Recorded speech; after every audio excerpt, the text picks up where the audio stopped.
दोस्तों age nationality and domicile certificate हम जो है अपने सरकार केंद्र से कैसे अप्लाई करें इस बारे में आज इस वीडियो में देखेंगे। नमस्कार दोस्तों, मैं फिरदौस शेख डिजिटल बनो यूट्यूब चैनल में आपका स्वागत है।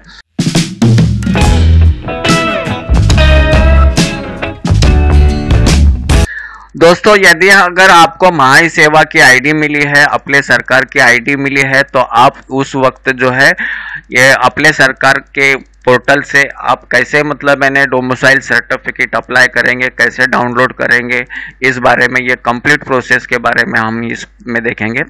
तो दोस्तों देखो, ये वीएलई लॉगिन करने के बाद में यहाँ पे हमें जो है हमारा यूजर आईडी जो हमें मिला है वो डालना है, पासवर्ड डालना है और यहाँ पे लॉगिन के ऊपर क्लिक कर देना है। लॉगिन के ऊपर क्लिक कर देंगे तो देखो यहाँ पे age nationality domicile certificate left hand में आपको दिखाई दे रहा है। यहाँ से जो है आप ये रेवेन्यू डिपार्टमेंट के टैब के अंदर एज नेशनलिटी डोमिसाइल सर्टिफिकेट दिखेगा, या तो आप यहाँ से भी सर्च कर सकते हो।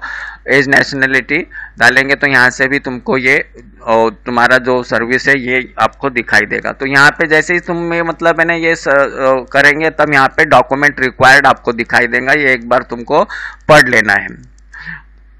अब इसके बाद में फिर देखो यहाँ पे जैसे ही तुम है ना प्रोसीड के ऊपर क्लिक करोगे, यहाँ पे आपको 3 ऑप्शन दिखाई देंगे। तो उसमें जो है आपको जो है एज नेशनलिटी और डोमिसाइल के ऊपर क्लिक करना है। ये सारी जो फील्ड है आपको प्रॉपरली भर लेना है। जैसे ही कस्टमर ने आपके पास में, नागरिकों ने आपके पास में जो डॉक्यूमेंट दिए हैं उसके अनुरूप ये सारी इंफॉर्मेशन आपको भर देनी है। और एक बात का ध्यान रहे, यहाँ पे जितने भी डॉक्यूमेंट्स आप लोगे वो सारे ओरिजिनल होना चाहिए। आपको ओरिजिनल डॉक्यूमेंट स्कैन करके ही उसे अपलोड करना है।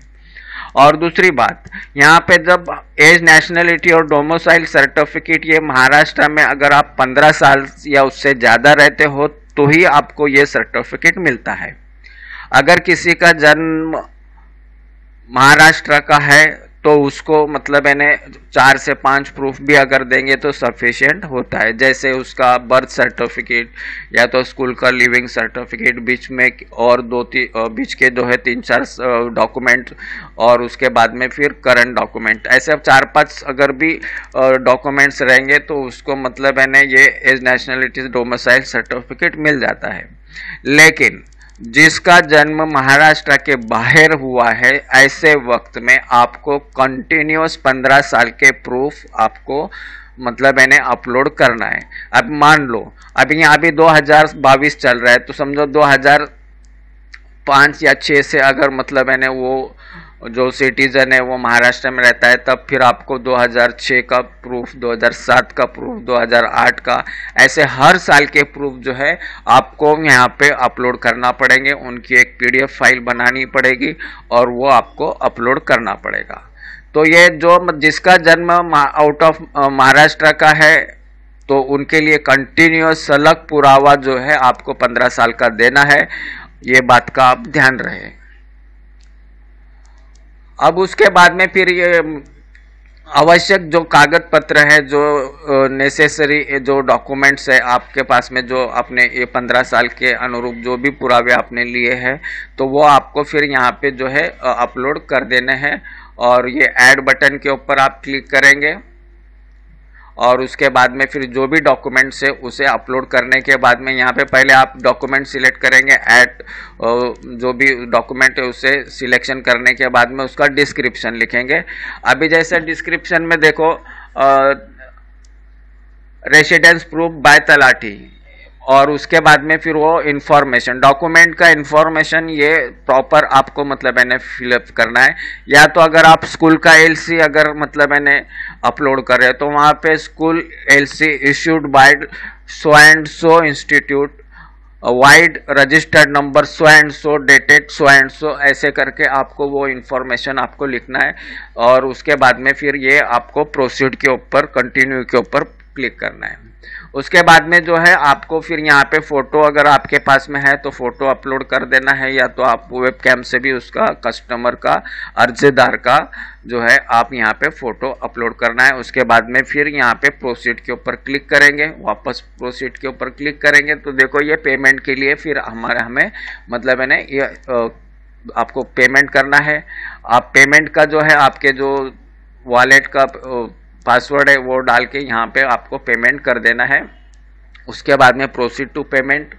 अब यहाँ पे जो आप डॉक्यूमेंट्स अपलोड करोगे तो वो उसके अंदर जो है आपको जेपीजी फॉर्मेट के अंदर होना चाहिए या तो फिर पीडीएफ फॉर्मेट में। अगर जेपीजी डॉक्यूमेंट्स है तो फिर वो 75 से लेके 100 KB तक मतलब मैंने आपको अपलोड करना है। अगर मल्टीपल डॉक्यूमेंट्स अगर आपने उसको पीडीएफ किया है तो पीडीएफ की साइज जो है 100 से 500 के बीच में वो होना चाहिए। और उसी के साथ में जो है फोटो अगर है, फोटो जो है आपको 160 पिक्सल विड्थ में होना चाहिए और 200 पिक्सल डेप्थ में होना चाहिए और उसकी जो साइज है 5 से 20 KB के दरमियान होना चाहिए। सिग्नेचर जो है विड्थ में 256, डेप्थ में 64 पिक्सल होना चाहिए और उसकी भी जो साइज है वो 5 KB और 20 KB के दरमियान होना चाहिए। तो उसके बाद में फिर ये प्रिंट यहाँ से ये हमें जो रिसीट है उसके प्रिंट नागरिक को देना है और उसके बाद में कंटिन्यू के ऊपर क्लिक करेंगे।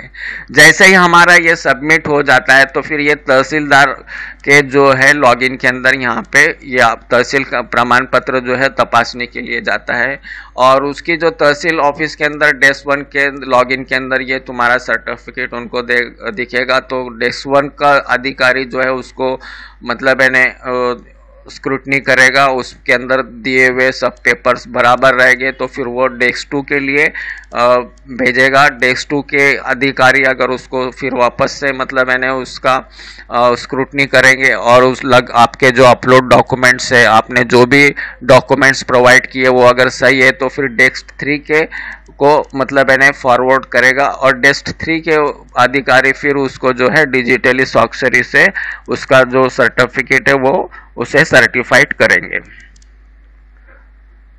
अभी अगर हम ये सर्टिफाइड हो जाने के बाद में वहां से अप्रूव हो जाने के बाद में फिर देखो अभी यहाँ पे ई डिस्ट्रिक्ट जो स्टेटस है हमारा जो अपने सरकार का पोर्टल है वहां पे ई डिस्ट्रिक्ट स्टेटस में अगर आप जाएंगे तो यहाँ पर आप जो है डेट के हिसाब से या तो फिर अर्जदार के नाम के हिसाब से या तो फिर जो है एप्लीकेशन आईडी से भी हम यहाँ पर जो है अप्रूव पेंडिंग रिजेक्ट का जो है वो स्टेटस देख सकते हैं। अभी पेंडिंग एट वैलिडेस ऐसा अगर रहेगा तो फिर यहाँ पे आपको पेंडिंग एट वैलिडेस तो यहाँ पर आपको फिर जो है क्लिक करना है व्यू डिटेल्स में और उसके बाद में टेक एक्शन के ऊपर क्लिक करेंगे और टेक एक्शन के ऊपर क्लिक करने के बाद में फिर जो भी आपके डॉक्यूमेंट्स है रिजेक्ट का जो हुआ है उसका जो रीज़न है वो सारी चीज़ें आपको दिखाई देंगे और उसके अनुरूप जो है आपको डॉक्यूमेंट ऐड करना है और उसके बाद में फिर रिमार्क्स आपको वहाँ पे प्रोवाइड करके सेंड टू तहसील डेस्क के ऊपर क्लिक करना है और फिर वापस से ये जो तहसीलदार का जो डेस्क 1 को यहाँ आपकी जो है फाइल जाएगी और उसमें मतलब है फिर कोई भी बदल करते नहीं आएगा।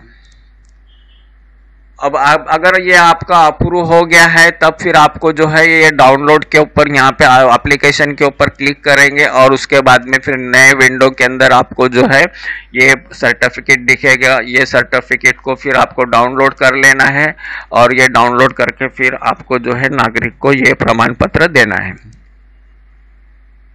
अभी बहुत से बार जो है ये जो सिग्नेचर है ये मतलब है डिजिटली वैलिड नहीं रहती है तो ऐसे वक्त के ऊपर ये जो है सिग्नेचर के जो पीडीएफ है उसके सिग्नेचर के ऊपर हमें यहाँ पे राइट क्लिक करना है।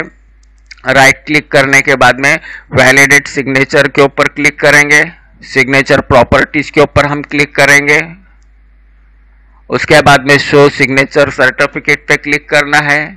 ऐड ट्रस्टेड सर्टिफिकेट के ऊपर क्लिक करेंगे। उसके बाद में ये जो चेक बॉक्स है सारों को टिक करना है और ओके पे क्लिक करने के बाद में वैलिडेट सिग्नेचर आपको दिखाई देगी। तो इस तरह से दोस्तों ये जो है ऑनलाइन की प्रोसेस है, आप भी कर सकते हो। तो दोस्तों आज के लिए हम यहीं रुकेंगे। धन्यवाद। जय हिंद, जय महाराष्ट्र।